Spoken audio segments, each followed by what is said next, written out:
En esta clase vamos a analizar la expresión política, social e ideológica de los precursores del sionismo. Y entendemos a los precursores como aquellos que aparecieron antes del primer congreso sionista. Yo quiero, sí, antes resumir un poco lo que vimos en la primera clase, cómo la terminamos. Es decir, el desafío de la emancipación que permitió, por un lado, a los judíos integrarse a la calle no judía, pero con una disyuntiva muy importante, y es cómo hacer para poder, de alguna manera, expresar mi judaísmo y al mismo tiempo mi intención de ser parte integral del lugar donde vivo, conservando mi elemento nacional. Y aquí hay que entender que es parte del problema, es decir, el judaísmo no es entendido únicamente como una religión, sino como un elemento nacional. Y cuando dijimos que Clement Tonnerre, aquel revolucionario francés, en la primera asamblea del Parlamento francés, planteó que la emancipación significa a los judíos como nación nada, como individuo todo, significa fundamentalmente que el único reconocimiento de la identidad nacional es el reconocimiento de la identidad nacional francesa y no otra. Creo que estas contradicciones son las que llevaron a buscar opciones distintas, dentro de la cual el sionismo es la central y la única que sobrevivió frente al fracaso de las cuatro anteriores. Quiero resumir también el hecho de la importancia del antisemitismo a nivel de la visión moderna.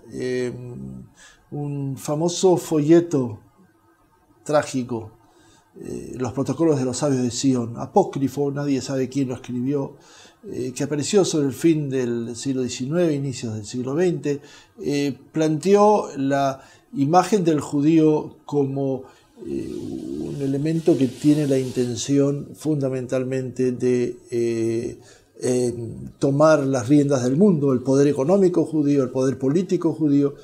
Y creo que esto es también algo con el que lamentablemente todavía nos seguimos enfrentando, pero que estimuló a no pocos marcos sionistas para plantear una alternativa que permitiera la integración del judío dentro de la escena mundial, conservando, como dije, las características que plantean la propia opción judía, y ese es el elemento sionista. El sionismo copió del marco nacional el deseo de una expresión nacional, no necesariamente la visión de un Estado medieval o la vuelta al gueto judío, sino la salida a una vida moderna en la cual por primera vez puedo actuar en la universidad, en los marcos de la sociedad, en las políticas nacionales, desde el punto de vista de una expresión judía.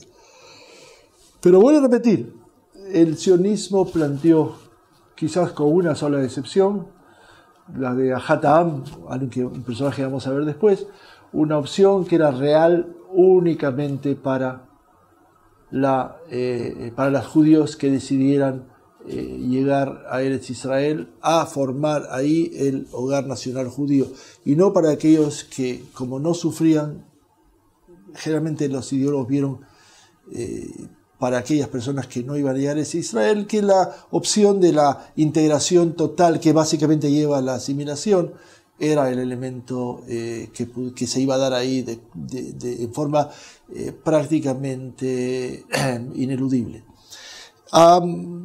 Si dijimos esta dinámica, debemos expresar también que existieron dos organizaciones que han tenido una importancia central y sustancial en esta época. Una Jovevei Zion, creada por Pinsker, y que, como ya dijimos, fue la primera organización que habló de la necesidad de expresar una visión de comunidades agrícolas solo en Eretz Israel, como expresión de la posibilidad de acercar al judío a la actividad agrícola, de la cual estaba desconectada durante años simplemente porque el no judío no le permitía hacer. La otra es Bilu, Beit Yaakov, la casa de Jacob, que en realidad una traducción pudiera ser Beit Yaakov Lehi Ben Elha, camina e iremos, que es un llamado al pueblo de Israel a ir básicamente a la tierra de Israel. Hay una diferencia interesante en este grupo de Bilu que es muy pequeño, son algunos pocos jóvenes que llegan a la conclusión de intentar generar una revolución judía, si vale la pena plantearse así, con los propios medios, sin depender del mundo. Y esto es una gran discusión que se planteó dentro del marco de las primeras etapas del movimiento sionista. Es decir, si nosotros dependemos únicamente de la ayuda de afuera puede ser también de personas filántropos, como el caso del barón Hirsch o barón Rothschild, o si nosotros dependemos únicamente de nuestra fuerza, que es lo que Bilu planteó, y eso lo vamos a ver ya en las próximas clases. Habiendo dicho eso, debemos plantear de que el sionismo en su aparición tuvo tres tipos de oposición. La primera fue de judíos sionistas, curiosamente, que en un momento determinado decidieron combatirlo. Creo que Nathan Birnbaum es un ejemplo interesante, aquel que acuñó la frase sionismo, se alejó del sionismo meses después, no aceptó la idea de la negación del sionismo, de la negación de la diáspora como elemento central, base de la ideología sionista, pero se hicieron otros como Israel Zangwill, judío inglés, poeta literario, que en realidad planteó la necesidad de una opción sionista, pero cuando esa opción sionista negaba la vida judía en la diáspora, o negaba la posibilidad de que el refugio pudiera traducirse únicamente en cuanto a la perspectiva de Eretz Israel, se alejó del sionismo, marcó una etapa de búsqueda del refugio en cualquier lugar y creó lo que se llamó la organización territorialista, es decir, una organización que tenía por objeto únicamente buscar cualquier lugar de refugio para el pueblo judío, no necesariamente Palestina o Eretz Israel. Quizás hay algunas diferencias entre dos personajes, no solamente la época histórica, sino el hecho que Birnbaum se convirtió en la ultraortodoxia, que quizás es el segundo factor por el cual vamos a hablar ahora, y sus argumentos estuvieron dados más en el hecho que vio el sionismo como un camino a la asimilación y no necesariamente, como lo vemos, como la expresión del movimiento nacional del pueblo judío. El segundo movimiento que se opuso al sionismo es la ultraortodoxia, que lo combatió fieramente. Es decir, la ultraortodoxia consideró que el sionismo desbarata todos los marcos de la tradición judía. Si la tradición judía está basada únicamente o primariamente en la llegada del Mesías como tal, la única posibilidad de entender la redención está dada justamente por la perspectiva que podamos plantear que esta redención se va a crear únicamente cuando llegue el Mesías. El sionismo planteó algo revolucionario que desbarató este argumento, y es el hecho que el Mesías no va a llegar, sino va a haber alguien que prepare el camino a la redención.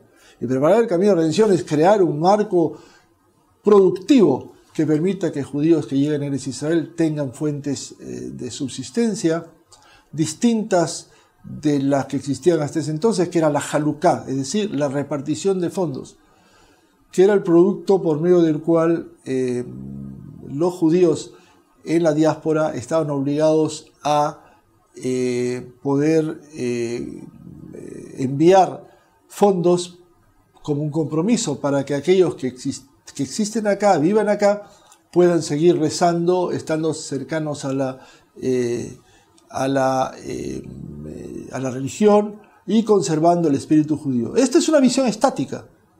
Es decir, el Mesías va a llegar en un momento determinado, lo único que vamos a hacer es mantener una vida religiosa muy efectiva, cumplir con todos los preceptos de la Torá, tener los principios bíblicos como elemento central, mientras que la ocupación desde el punto de vista productivo no es relevante, porque nos saca básicamente de nuestra misión oficial, que es la el intento de acercar la llegada del Mesías a través de los actos de veneración a Dios, de cumplir con los preceptos de la Torá, etcétera, etcétera.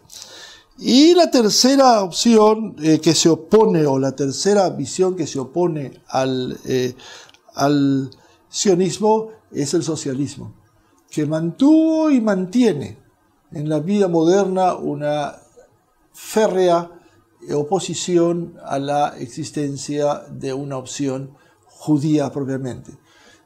Creo que la presencia judía en el movimiento socialista ha sido uno de los elementos muy interesantes que exacerbó esa oposición. Todo judío que podía plantear que la única opción a la revolución es el marco de la perspectiva socialista, en definitiva, frente a la opción sionista, aun cuando se llamaba sionista socialista, estaba en un serio problema. Y era que era una especie de recordatorio al hecho que hay una opción judía, que es la que ese judío asimilado no quiso adoptar. Y eso, de alguna manera, creó fundamentalmente una perspectiva de combate abierto por parte de judíos y no judíos socialistas a la percepción sionista. A tal grado que a nivel moderno, aunque escapa del marco de este curso, debemos decir de que en el mundo moderno hay que entender que el antisionismo es una de las expresiones del antisemitismo. Es más sofisticado, más moderno, parece ser que no toca el caso racial, nadie puede acusarlo que es una especie de enfermedad incurable como planteó Pinsker, pero es importante. La negación del derecho de autodeterminación del pueblo judío es una importante perspectiva por medio del cual se habla de que es una expresión de antisemitismo clara. Si el judío no tiene el derecho que tienen otros pueblos de expresar su autodeterminación nacional, estamos hablando de una visión antisemita, discriminatoria. Y en esta dinámica es que el socialismo se distinguió por una férrea oposición que dejó de lado toda perspectiva de entender que también el marco judío podía tener una opción política propia. Si a esto le agregamos también, por ejemplo, el hecho de que la opción socialista expresó una perspectiva para el proletariado, que era aquel que tenía la misión de crear una sociedad sin clases. La perspectiva del judío cuya intelectualidad de clase media no encontraba dentro de esa opción la posibilidad de desarrollo. Y es claro, la sociedad judía se dividió en Polonia y Rusia en 1800 en tres sectores. Una muy delgada burguesía que tendió una delgada aristocracia que tendió a la asimilación y no tuvo ninguna función, o el elemento judío no era importante para ellos. El otro es el proletariado judío que no fue al sionismo, fue al Bund. Y el tercero es el origen de clase media. Todos los movimientos sionistas, desde lo que después vamos a ver, la izquierda sionista y la derecha sionista, provienen de un mismo origen social. Intelectuales de clase media que en un momento determinado decidieron buscar su propio camino y se dividieron a través de la adopción de una doctrina social con respecto a qué sociedad futura van a querer crear, pero no al origen del hogar del que vienen ni de la concepción con la que crecieron. Es solamente una adopción que plantea que de ideas, que plantea que todas estas perspectivas se originaron en el marco de la clase media judía, y eso hace de la oposición socialista que distingue una sociedad dominada por el proletariado, que es el que va a cambiar que es el que va a crear el cambio, la imposibilidad de la asimilación dentro de este proceso. Yo quiero nombrar tres precursores del sionismo, que son fundamentalmente importantes. Dos son rabinos que se enfrentan a la negación de la ortodoxia dos rabinos que son los primeros rabinos sionistas y que yo pudiera plantear que es el antecedente de un fenómeno que vamos a analizar en las próximas clases, que se llama el sionismo religioso. Y es personas que dicen, no es cierto que el Mesías va a llegar cuando lo decida y nosotros lo recibamos, sino que tenemos que preparar el camino porque de otra manera no va a llegar aquí. Y en esto hay dos personajes, uno de origen sefaradí, Yehuda al-Kalai, judío nacido en Sarajevo, en el borde de lo que yo pudiera llamar el escenario donde hubo grandes nacionalismos, como el nacionalismo serbio, por ejemplo. Y eso influyó tremendamente en la visión de al-Kalai. Yehuda al-Kalai planteó la necesidad de la vuelta de los judíos a Eretz Israel como una visión mesiánica. Es decir, otra vez, no la visión estática del mesianismo, sino una visión de preparación del camino a la redención. Y aquí llegamos al término interesante que es central en la perspectiva del judaísmo. Es decir, hay la necesidad de esperar la redención. Esta redención, en la forma clásica, va a ser creada o va a ser esperada por la necesidad de poder cumplir con los preceptos de la Torá, estar en base a la vida religiosa. Mientras que al-Kalai plantea que esa es una forma de alguna manera retrasar la redención. La redención se va a llegar cuando se llegue a Eretz Israel, se logre establecer un marco de actividad económica que permita utilizar un término que va a aparecer después, pero que ya tanto al-Kalai como el rabino que nos sigue después va a ser muy claro. Y es la productivización, la necesidad de productivizar tierras en Eretz Israel para crear un marco agrícola, es decir, comunidades pequeñas agrícolas que logren por primera vez crear una subsistencia central. Quiero que entendamos que el sionismo cuando llegó a Eretz Israel se encontró con algo que voy a definir también en una próxima clase, el viejo Yishuv. Es decir, existían judíos que vivían en estas zonas, en su mayoría apegados al marco religioso. Entre ellos podemos encontrar gente que llegó al siglo XVII siguiendo el peregrinaje del pensamiento que Shabtai Tzvi, el falso Mesías, un personaje que después, como dijimos, se convirtió al Islam, determinó.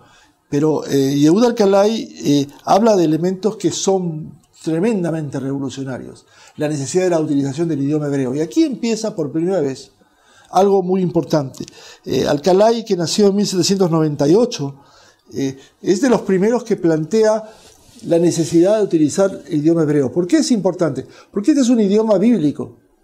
Casi hubiéramos dicho era un idioma muerto, que se utilizaba solamente para las oraciones. A propósito, la ultraortodoxia lo sigue viendo como un idioma santo que debe utilizarse solamente a nivel de la sinagoga y no en la calle, en el quehacer diario.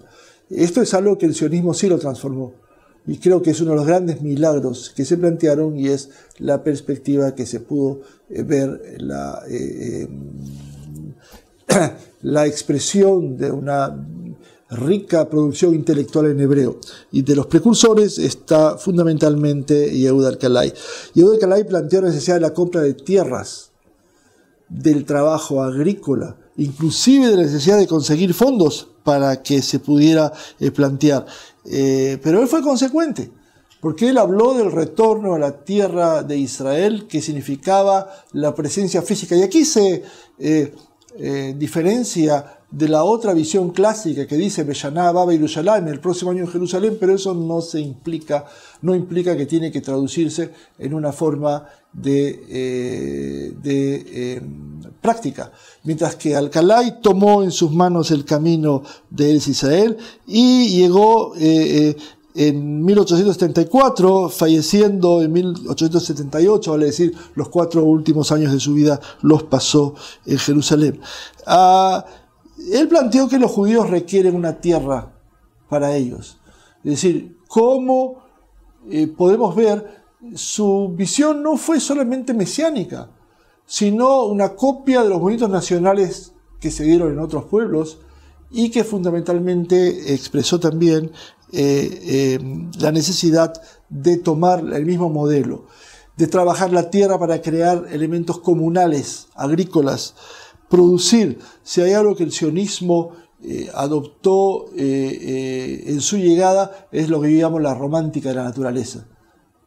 Una actividad en la que la mayoría del pueblo judío estaba alejada durante muchos años, y entonces aquí sí se plantea básicamente la necesidad de definir la naturaleza, vale decir, el trabajo agrícola, como la visión, la función oficial que se podría hacer. Yo vuelvo a repetir por tercera o cuarta vez. Lo que Alcalay encontró referido al viejo Yishuv es algo muy importante, y es que se está hablando únicamente de la Jaluká, es decir, la división de fondos que llegan de afuera y que mantenían al Yishuv, y Yishuv es la palabra de la comunidad judía en Eretz Israel o en Palestina. Y el cambio en cuanto a la productivización es algo central de influencia de Alcalay en el sionismo.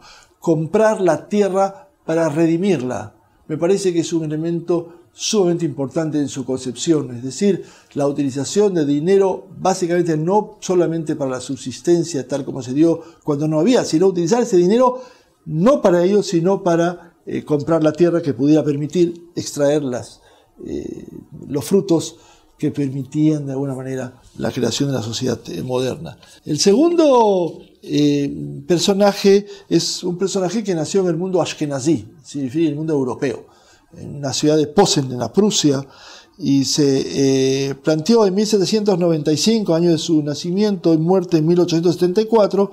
Aquí se planteó una visión similar a la de Alcalay. Kalischer habló también, por cuanto fue testigo de elementos revolucionarios. Él vivía en una ciudad que era fronteriza entre el gueto y los centros donde se producían los grandes cambios sociales. Él habló fundamentalmente, y lo expresó así en su escritura, en sus escritos, que hay necesidad de preparar el camino a la redención. Y esto es similar a la visión de Alcalay, es decir, en otro marco geográfico, pero igual. El trabajo agrícola, la necesidad de acusar a la ortodoxia, la primera vez que alguien que sigue siendo ortodoxo acusa a la ortodoxia de retrasar el camino a la redención. Me parece que es la primera vez que aparece una crítica de esta manera. Si hay algo que amenazaba la visión de la ortodoxia fuera del sionismo, era la reforma. Es decir, una concepción que hablaba de una modernización que empezó con Mendelssohn, quizás el precursor o creador de la reforma alemana, y que durante muchos años quiso ver al judaísmo solamente como religión y no como un elemento nacional, que lo adoptó en una segunda etapa. El preparar el camino a la redención definitivamente tiene que pasar por el trabajo agrícola, y esto es básicamente el elemento central de su visión. Esta redención no va a venir por acción divina, sino por acción humana, que es un cambio en magnitudes importantes en el marco de la ortodoxia, y que es otro de los elementos que contribuyó a que la ortodoxia no aceptara esa visión sionista que Kalischer planteó. Kalischer, tanto como Alcalay, se adelantaron a su época. Creo que surgieron en un marco en que todavía el movimiento sionista no pasó a ser de un movimiento ideológico a un movimiento político, que va a suceder inmediatamente después. Si yo tiendo a plantear qué hay palpable de la concepción de Kalischer, me tengo que referir a la creación de la escuela agrícola Mikve Israel en 1870, es decir, cerca ya fue la primera escuela agrícola dada en Eretz Israel. Creo que este es el paso de la tierra de Israel de una visión bíblica, tal como se dio, a una sociedad moderna que tiene que pasar por el proceso de productivización, y que, en definitiva, tanto Alcalay como Kalischer han sido sus precursores. Y yo me atrevería a decir de que frente a la ortodoxia, en la que Kalischer y Alcalay utilizan un elemento dialéctico, es decir, se oponen a la ortodoxia clásica, pero extraen de ella la redención, solamente consideran que esa redención tiene que ser producto de la actividad humana de preparación. La otra es la visión clara de la implementación de ese trabajo, es decir, ese sueño de la redención y de la creación de una sociedad judía moderna tiene que pasar por el trabajo agrícola. Y este trabajo agrícola tiene que darse a través de las herramientas que se plantearon en Mikve Israel y en otros centros de comunas agrícolas que se plantearon en Eretz Israel, que es de alguna manera el inicio de la infraestructura socioeconómica que se plantea aquí. Hay otro elemento importante aquí, que es el tercer precursor, que a diferencia de Kalischer y de Alcalay, que no tienen que se enfrentan a la ortodoxia, Hess se enfrenta al socialismo. Nació en Bonn en 1812, producto de la cultura alemana, y se integró rápidamente en un sector que se llama los jóvenes hegelianos. Esta organización, de la cual Marx también fue parte, adoptaron la visión del filósofo Hegel y lograron transformarla, pero parte de la idea central de una síntesis muy clara que Hess hace, y solo Hess, y es la síntesis entre el sionismo y el socialismo, algo que parecía insoluble, es decir, la posibilidad de que dos ideologías que aparentemente estaban en forma contraria pudieran adaptarse dentro de una percepción moderna. Creo que hay que entender esto dentro de la visión que Hess planteó. Hess pasa de la fase asimilatoria, en que empieza a pensar que solamente un marco revolucionario mundial universal puede ser efectivo para el problema judío, sin que tenga una característica nacional judía. Creo que, en definitiva, el proceso que Hess pasó es de una visión revolucionaria internacionalista a la aparición de lo que ha sido su tremenda contribución, tanto al sionismo como al socialismo internacional, y es la visión nacional. Marx planteaba que el individuo se identifica a través del universo, a través de la clase social. Creo que Hess es el primero que habla de que el individuo es parte del universo a través de la nación, un elemento que Marx no le daba ninguna importancia. Y dentro de esta dinámica, él empezó adoptando la visión hegeliana, por medio de la cual hay un modelo social en el cual cada sociedad que empieza de un punto determinado llega a su clímax, en donde da un aporte a la humanidad y después tiende a desaparecer. Según esa visión, Hess llegó en su primera etapa a la perspectiva de pensar que el planteo del aporte del judío al socialismo y a la humanidad era básicamente la visión dinámica por medio de la cual tenemos una perspectiva del monoteísmo. Es decir, el monoteísmo se convierte desde el punto de vista de Moshe Hess en el aporte a la humanidad, y como tal tiende a desaparecer después. Creo que hay varios cambios que Hess plantea, y es consecuencia de sucesos que se plantearon. El más importante es lo que se llamó la calumnia de Damasco en 1840, en medio del cual la visión de la desaparición de un fraile con su ayudante en Damasco, de la orden de los capuchinos, generó la acusación de que son los judíos aquellos que lo habían asesinado, y generó una acción tremendamente masiva de pogrom. Creo que esto afectó muchísimo la perspectiva de Hess, pero curiosamente solo 22 años después escribe su obra monumental que se llama Roma y Jerusalén, la última cuestión nacional. Hess fue muy influido por la perspectiva de la dinámica por medio de la cual hay necesidad de buscar un marco nacional para el pueblo judío. Quien lee Roma y Jerusalén, un libro producido que refleja la visión de Hess con respecto a la vida judía, está definido como cartas que él escribe a una amiga imaginaria. Y la primera es de las más importantes. Es decir,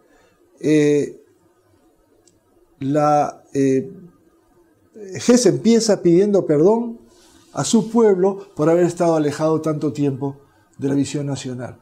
Y creo que aquí vuelve con una perspectiva muy interesante.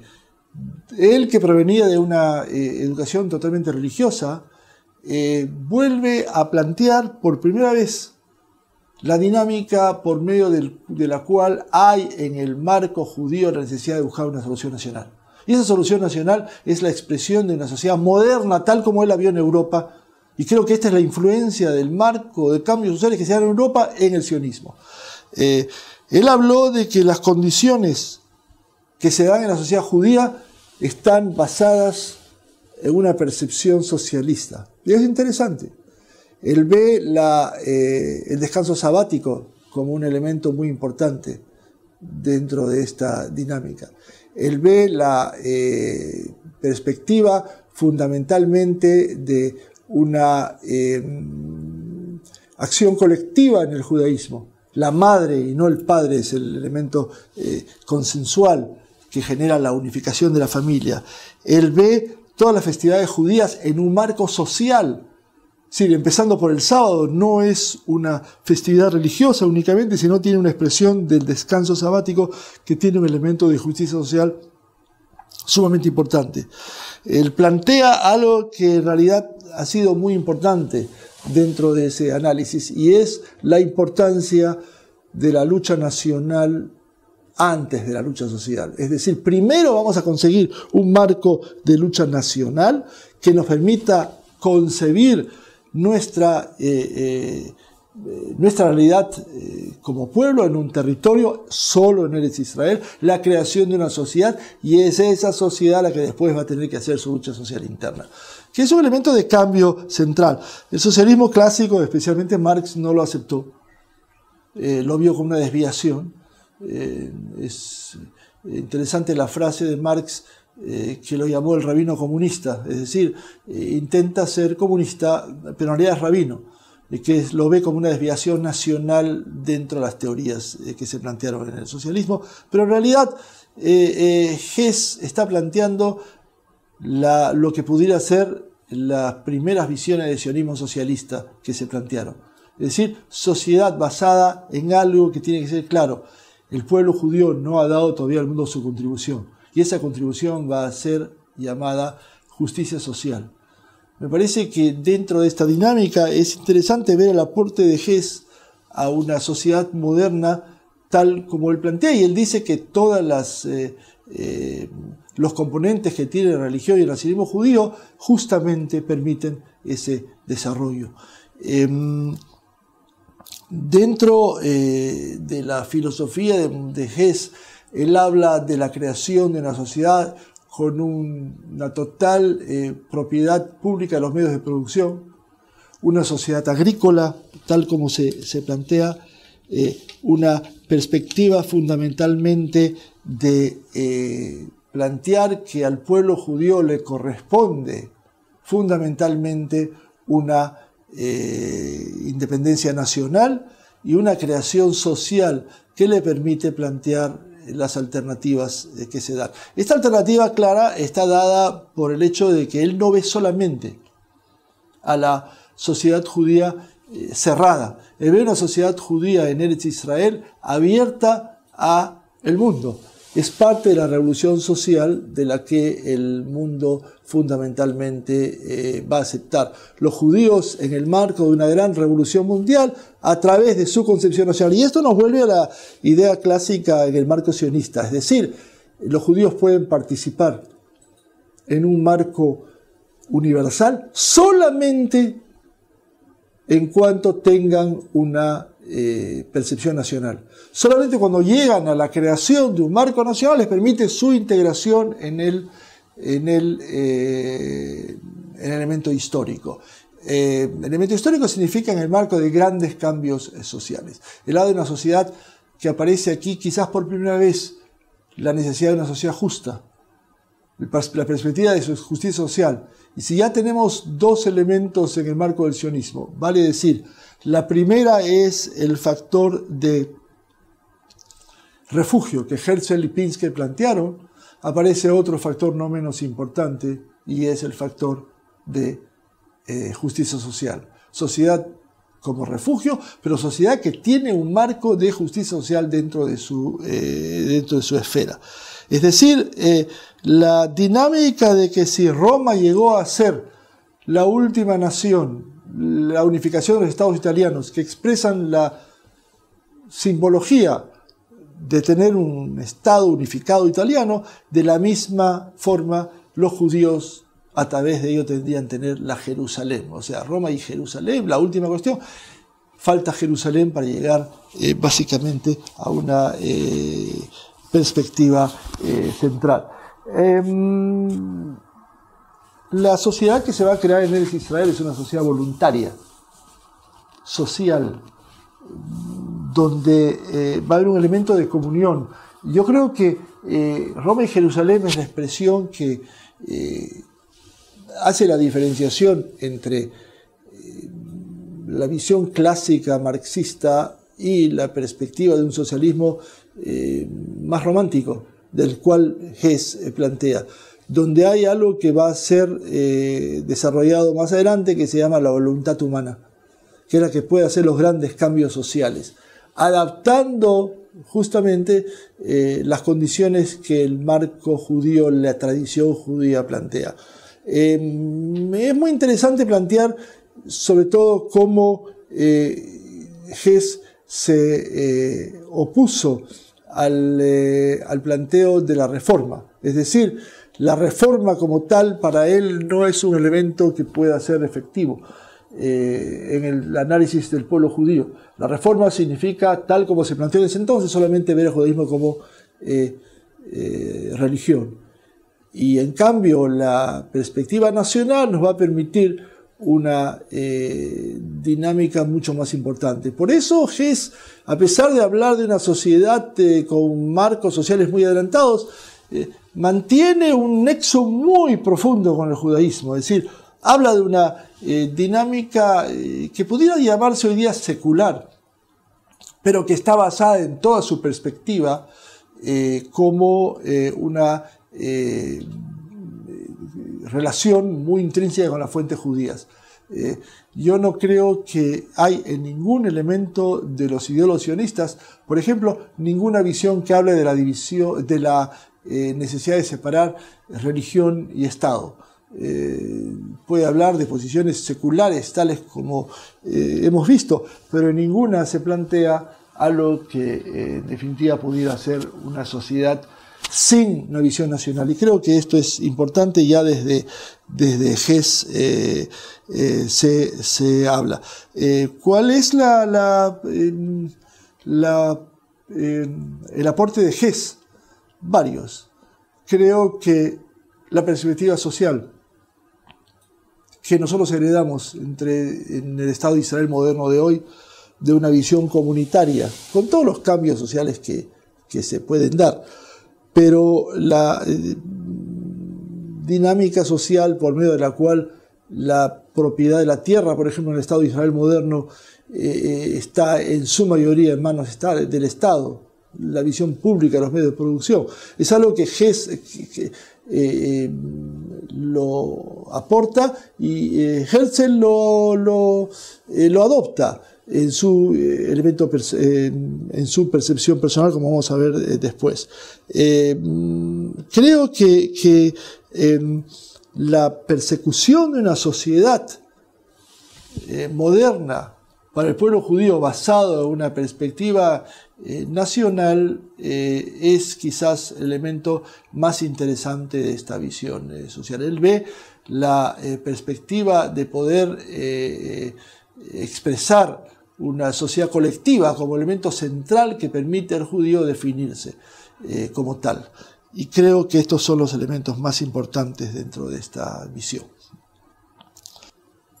La aparición de Teodoro Herzl en el escenario político internacional europeo es uno de los fenómenos muy importantes en la historia del sionismo. Hemos hablado hasta ahora de ideologías, de precursores, de personas que definieron una concepción ideológica, pero que no lograron crear un movimiento político. Esto es clásicamente la visión de Herzl en su pensamiento. Es decir, Herzl en su pensamiento fundamentalmente plantea la necesidad absoluta de transformar esa ideología en un marco político activo. Él nació en la ciudad de Pest, que después se convirtió en Budapest, de la unión con el sector de Buda, en 1860. Es clásico representante de la cultura, o se educó en la cultura alemana, y su paso a Viena, que como dijimos en unas clases anteriores, fue producto de un marco de una tragedia personal, de la muerte de una de las hermanas, generó claramente su inicio de trabajo en el sector vienés. Él fue un abogado sin ninguna función importante, dramaturgo que fracasó en todas las obras que quiso hacer, pero un extraordinario político y periodista. El sionismo político tiene una manifestación muy importante, que es la que Herzl captó aún antes de haber llegado, como dijimos, al caso Dreyfus, y es entender que el problema judío tiene que ser solucionado solamente en el marco de la esfera internacional. Solamente cuando se lleva a la esfera internacional el problema judío, hay que darle una dinámica de solución. Quiero simplemente plantearles que en realidad la inmigración sionista empezó antes de Herzl, como vamos a ver en una de las próximas clases. Existía ya la primera y segunda alía, la primera alía, perdón, únicamente, en la cual se dio antes de Herzl. Es decir, Herzl tomó el devenir histórico en un momento determinado en la perspectiva. Y creo que él fue el que entendió que ese tipo de inmigración casi particular, de 20 o 30 mil judíos que podían llegar a Palestina, no iba a poder determinar el cambio político que según él se requería. Él fue el creador, como dijimos, de lo que se llamó el sionismo político, es decir, la posibilidad de conseguir en la agenda internacional un tipo de apoyo internacional que nos permitiera crear una sociedad judía con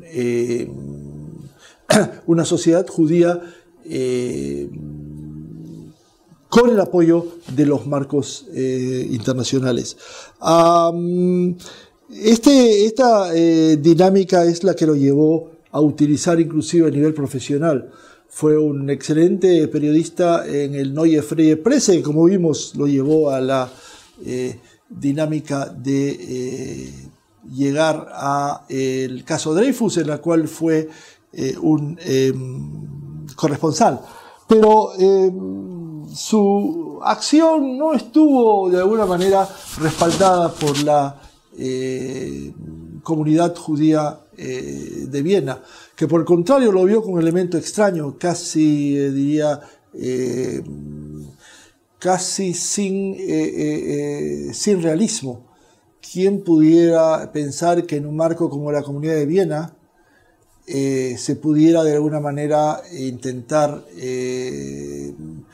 hablar a judíos que querían ser parte integral de la sociedad vienesa, de una realidad de creación de un Estado en la Eretz Israel dominada por el Imperio Turco? Los vieneses eran europeos y como tal no tenían la menor intención de aceptar esa perspectiva.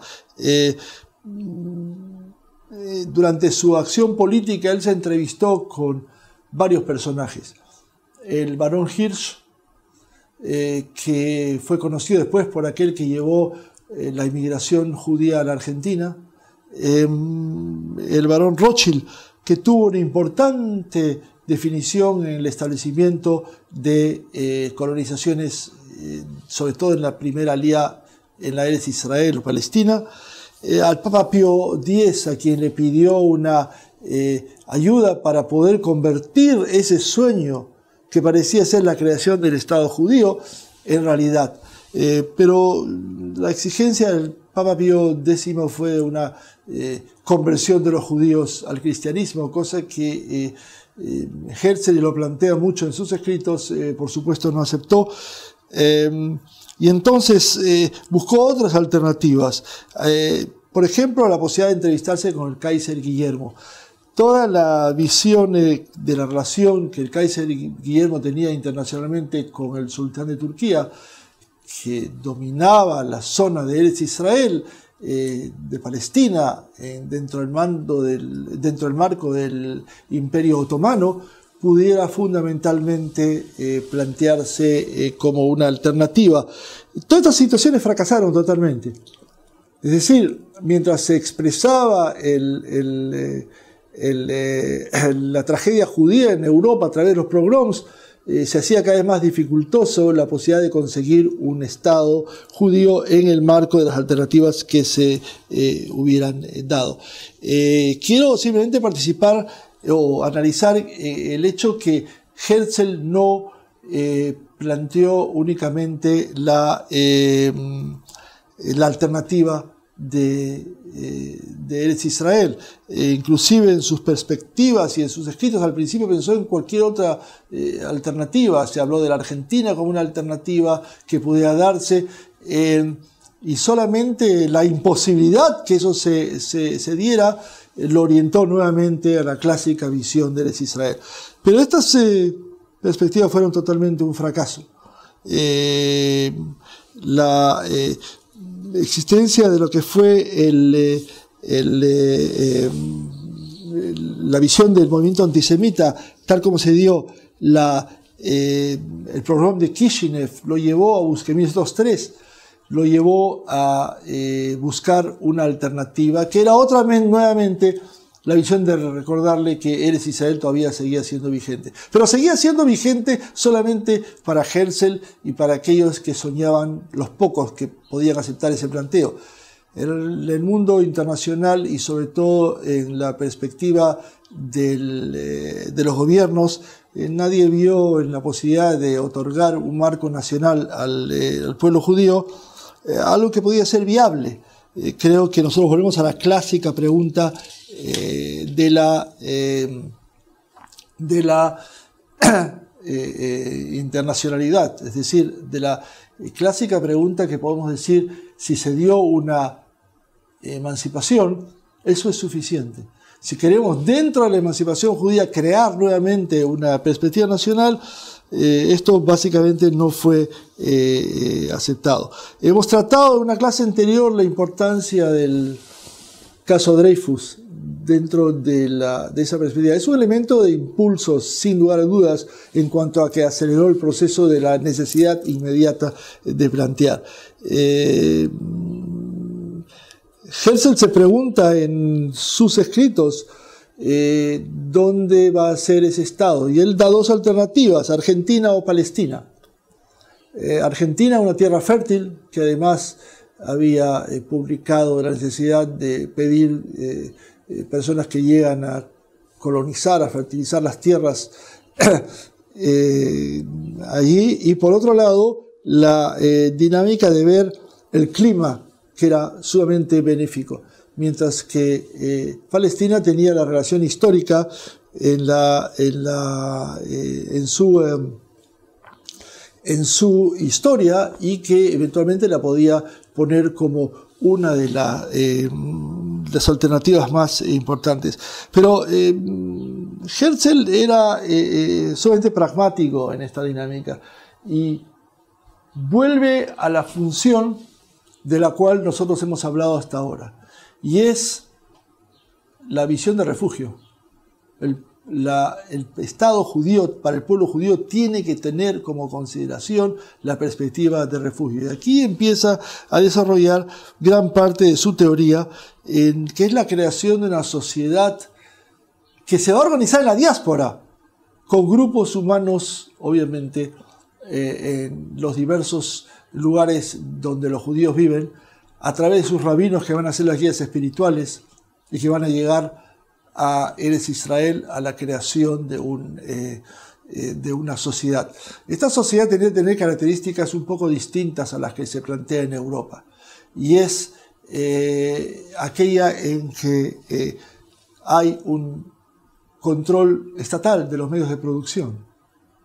Herzl, que era una persona liberal, alejada de las visiones marxistas, creo que adopta una visión del socialismo primario premarxista de Fourier, en el cual se plantea una visión comunitaria que después lleva el nombre de mutualismo, las mutuales, claramente. Y la dinámica por medio de la cual nosotros podemos ver una sociedad moderna que tiene que cumplir funciones muy claras. Herzl tiene dos libros fundamentales. Uno es El Estado Judío en 1896, que tiene por objeto plantear algo interesante, es establecer la dinámica de la forma como tiene que plantearse el Estado, es decir, cuáles son las estructuras que van a crear ese Estado. Y él habla de la creación de dos instituciones. Una es la sociedad judía y otra sociedad de los judíos. Es decir, la sociedad judía, la sociedad de los judíos es la que tiene que planificar ese plan de trabajo, mientras que la compañía judía o la sociedad judía es aquella que tiene que implementar la organización, la visión política y la creación, básicamente, de la consecución de los medios públicos para poder llegar a cabo esa empresa, que no era una empresa fácil, por cuanto había que movilizar toda esta dinámica de poblaciones judías que están en el mundo y que tienen que llegar a Israel en base al hecho de que la consecución de un Estado nacional judío es la solución un Estado nacional judío moderno, es la solución al problema judío. Es interesante plantear que la visión de Herzl es una visión anticlerical. Gran parte de la discusión con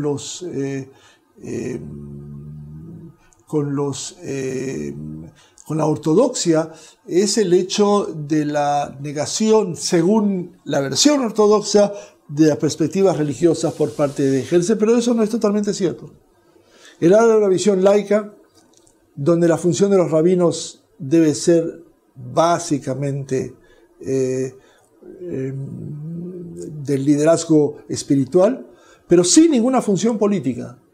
Mientras que los militares, y eso es un elemento interesante, tendrán que ser resumidos o limitados a los cuarteles y sin tener una función política. Él habla de la función de la sinagoga como marco social, el sueño de llegar a la creación del tercer templo, pero es un tercer templo más parecido al modelo reformista que al modelo ortodoxo, donde hombres y mujeres se sientan juntos, etcétera, con una visión mucho más moderna. En el libro, en toda su perspectiva, él inclusive se hace una serie de preguntas. Por ejemplo, ¿qué idioma se va a hablar en ese Estado moderno. Y él dice francés, alemán, hebreo, dice, ¿quién puede comprar un boleto de tren en hebreo? Creo que básicamente nos encontramos acá con una visión moderna que de alguna manera refleja no pocos el sueño que Herzl planteó, que es el sueño moderno de la creación de un Estado. Pero tiene un libro no menos interesante, Alt-Neuland o La vieja nueva tierra en 1902, que habla de la visión a través de una novela utópica de la creación de una sociedad en Eretz Israel que tiene sorpresivamente, y habiendo sido escrita, como dije, en 1902, es sorprendente que hoy día la podamos ver como en algunos aspectos muy real. Es decir, por ejemplo, el hecho que en Alt-Neuland o en la vieja nueva tierra, como se tradujo al español, él habla de la existencia de un país con 1 millón de flores, ya en 1902. Alt-Neuland es el relato de un viaje imaginario que hacen dos amigos, un amigo judío y un amigo no judío, desde Viena al África. Pasan por Haifa, interesante, y la ven muy desolada. Vuelven después de 20 años y la ven totalmente como una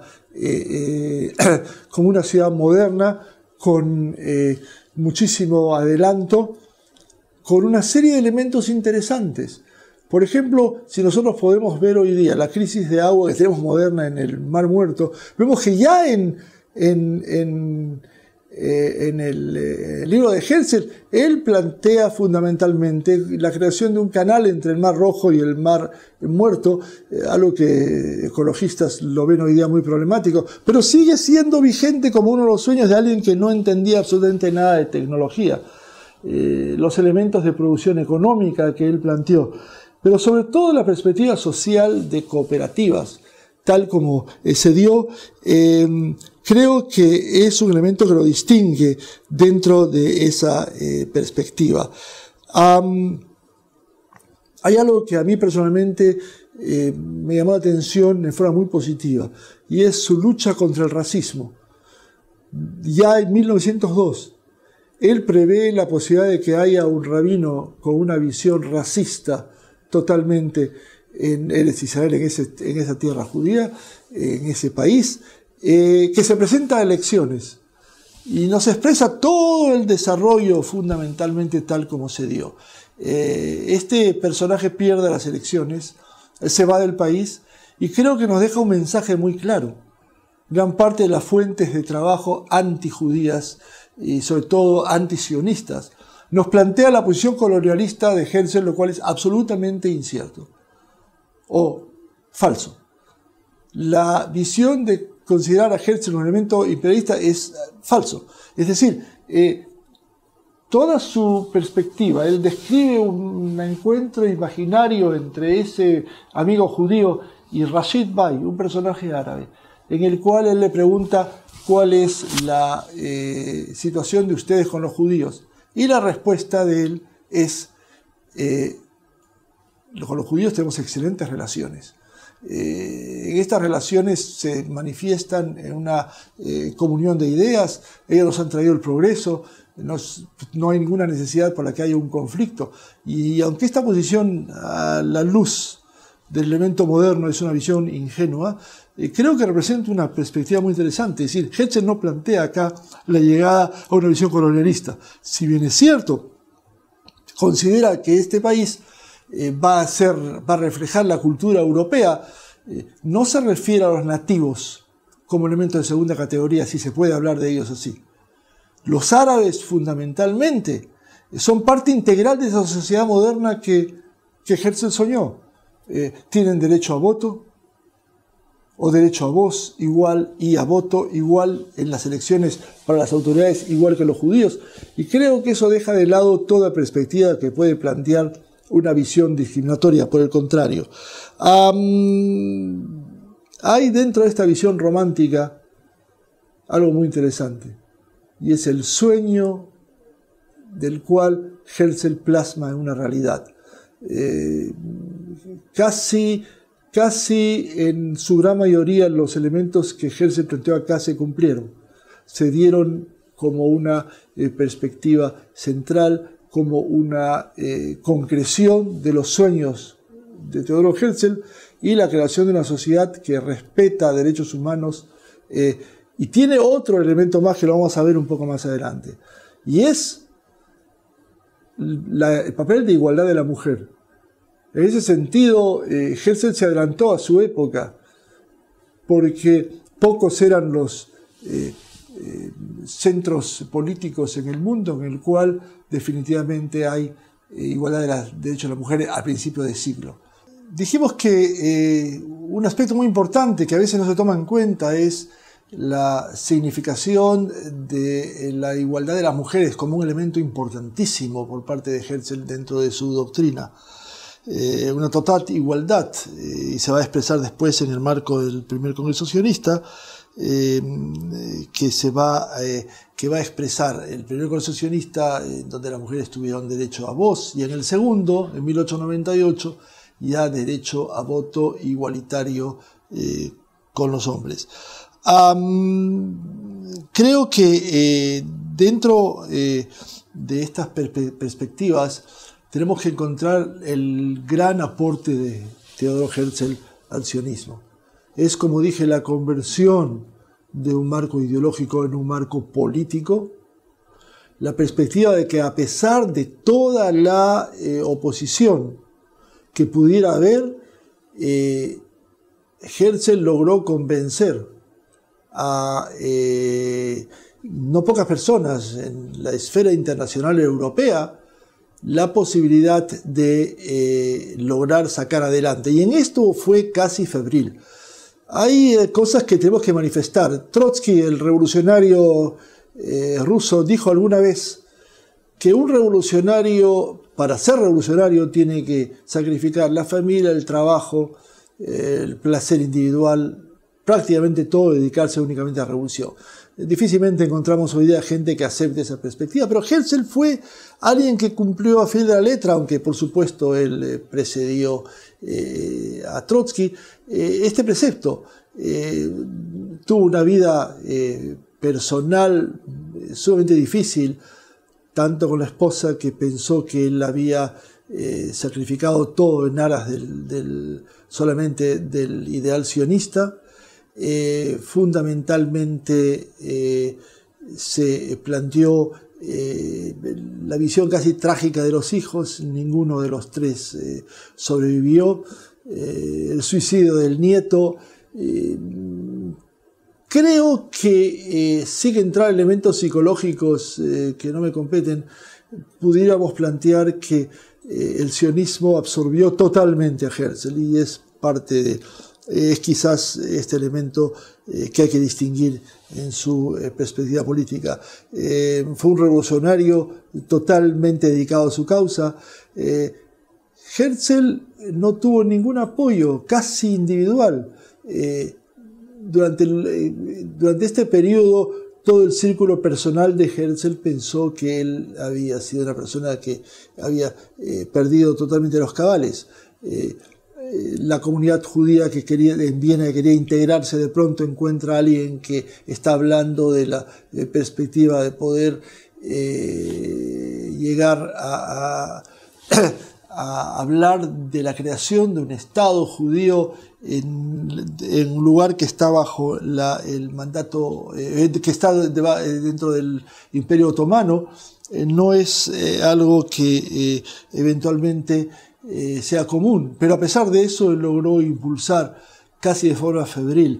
La prueba es este proyecto. La prueba es que inclusive, aunque siguió siendo periodista del diario Neue Freie Presse, que vio con muy malos ojos el hecho de que él saliera todo el tiempo a estas misiones sionistas, creó otro diario, Die Welt, El Mundo, en donde pudo con mucha libertad pudo expresar su pensamiento y su visión de mundo.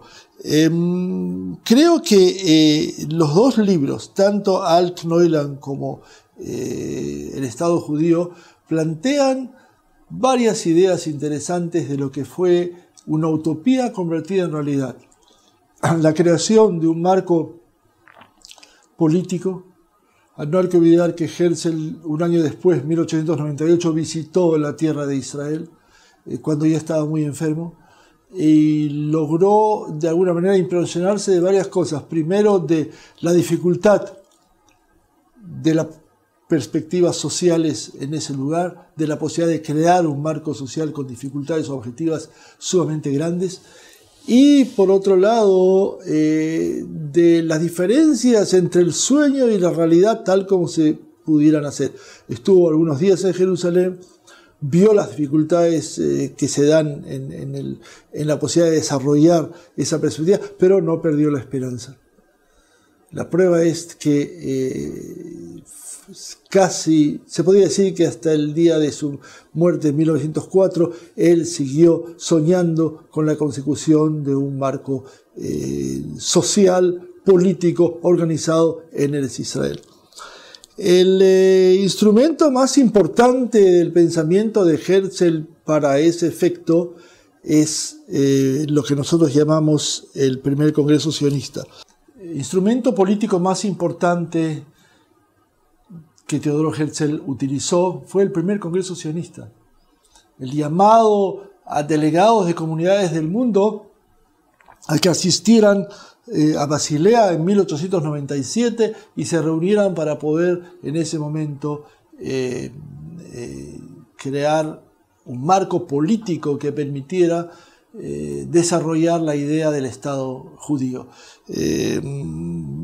Asistieron 208 delegados, 17 mujeres, que vuelvo a repetir, es tremendamente importante que en un movimiento político en ese momento, que no era muy común, se planteara la igualdad total de las mujeres. Y como dije, aunque en el primer Congreso Sionista las mujeres solo tuvieron derecho a voz, en el segundo, 1898, ya tuvieron derecho a voto totalmente. Ahora, en este Congreso se decidieron varios elementos interesantes. A nivel procedural, lo que fue la necesidad de hablar de un voto universal en todas las decisiones que se pudieran dar. Por ejemplo, la idea del voto universal que se planteara a través de la compra de una identificación sionista que se llamó el shekel, y que es la moneda actual de Israel, aunque desde el punto de vista del pago era una suma simbólica, pero más significaba como un reconocimiento a la identificación con el creciente o con el inicial movimiento sionista. El segundo era básicamente la idea del compromiso de estar con la opción sionista. Llegaron delegados de 16 países. Y también manifesté en la clase anterior que se trataba básicamente de pensar que se podía hacer en Múnich. La oposición de la comunidad de Múnich es la que llevó a Herzl a buscar una alternativa, en la cual Basilea en Suiza podía ser, y fue asimismo, una alternativa interesante. Hubo gran discusión en el primer Congreso Sionista. En primer lugar, la idea de si Eretz Israel debía ser la única alternativa, es decir, la situación por la cual pasaba el pueblo judío, y después en los siguientes congresos también se dio, implicaba que si estamos hablando de refugio, es posible que se pudiera conseguir otro refugio. El mismo Herzl fue proclive a estas alternativas basado en su visión pragmática, pero debe ser claro, Herzl planteó otras alternativas solamente con lo que yo puedo llamar refugio nocturno, es decir, un elemento personal, temporal, que pudiera darse ahí y no como un elemento permanente. Nadie puede decir cuánto hubiera cuánto hubiera durado ese refugio nocturno, pero la visión pragmática de Herzl en ese momento estuvo dada. Sobre todo después de los pogroms de Kishinev de 1903, en que ya se vio la necesidad urgente y hubo elementos en el gobierno británico que propusieron varias alternativas. Creo que la más interesante es la de Uganda, que en realidad es la Kenia de hoy, donde se planteó la posibilidad que se pudiera llegar a la consecución de ese Estado judío que parecía imposible de hacerse en el marco original de la tierra de Israel, que estaba en manos turcas, para lograr de esa manera algo que pudiera dar solución a las masas que sufrían, sobre todo después del pogrom de 1903. Y después de la muerte de Herzl en 1904, cuando nos encontramos frente a la violencia antijudía de 1905 como consecuencia de la primera revolución rusa, en la que participaron no pocos judíos y que fue masacrada por el zar. Hay necesidad urgente de plantear esa alternativa. El Congreso Sionista en general adoptó la posibilidad de buscar una solución alternativa, pero creo que las condiciones objetivas de los colonos ingleses en Uganda, en realidad Kenia de hoy, lo impidieron, y también la participación profundamente antagonista de la delegación rusa, profundamente sionista, que vio solamente en la posibilidad de la consecución en Eretz Israel de una solución perfecta, concreta, determinante y sobre todo efectiva al marco judío. Tiene varios elementos importantes el primer Congreso Sionista. Primero, quizás uno de los más importantes, la creación de la Organización Sionista, que años después se convirtió en la Organización Sionista Mundial, que fue el marco de trabajo político que permitió al Yishuv, vale decir, a la comunidad judía en Palestina, y después en su extensión, años después, a la agencia judía en las comunidades del mundo, para poder efectivizar este tipo de trabajo. Pero fuera de ello, el primer Congreso Sionista adoptó lo que nosotros llamamos el programa de Basilea, vale decir, los puntos principales en los cuales nosotros estamos viendo la creación de un programa político. Ese programa político tiene que decir que el principal objeto del sionismo es lograr un marco político para el pueblo judío, un Estado. Yo creo que es la primera vez que sale la dirigencia sionista con Herzl en pleno a hablar de un hogar seguro público en Eretz Israel. Público significa de acuerdo a las leyes internacionales. El segundo es promover asentamientos judíos para agricultores y artesanos en esa percepción. La creación de algo que tiene una perspectiva política, que es la federación de los judíos en el mundo en organizaciones de acuerdo a las leyes locales, y que pueda permitir un tipo de organización cuyo elemento central es la organización sionista que acaba de ser creada. Y por último, algo no menos importante, vale decir, la creación de subsidios gubernamentales para poder lograr el establecimiento de ese hogar nacional, ese Estado judío.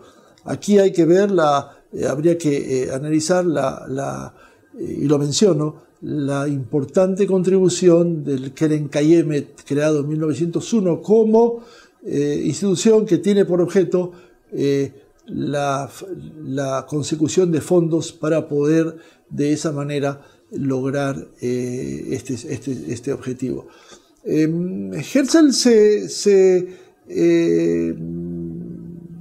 se tiende a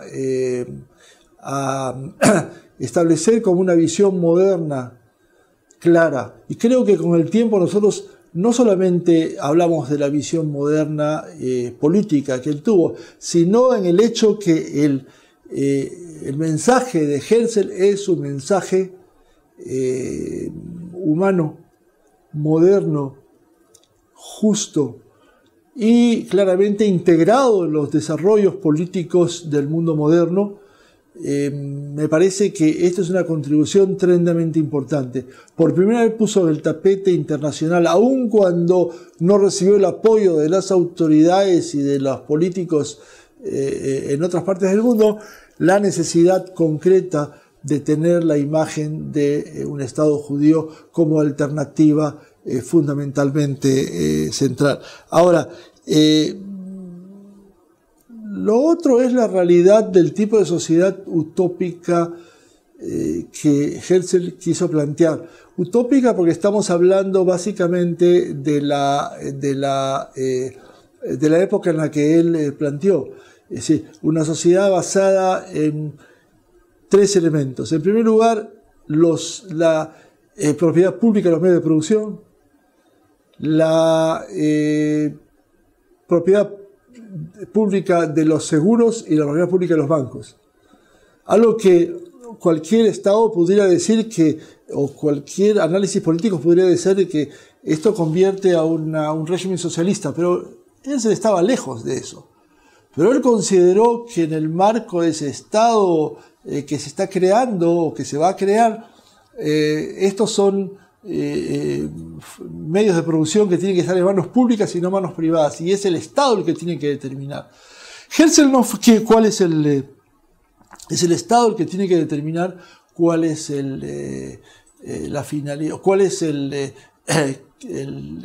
destino tanto de los fondos, y la dirigencia que puede hacer eso es únicamente la dirigencia estatal y no la particular.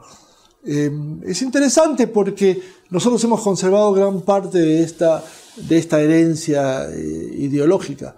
No se olviden ustedes que Herzl, en realidad, siendo aún liberal, expresó una visión que nosotros a nivel económico conocemos como mutualista, es decir, entre el capitalismo y el socialismo.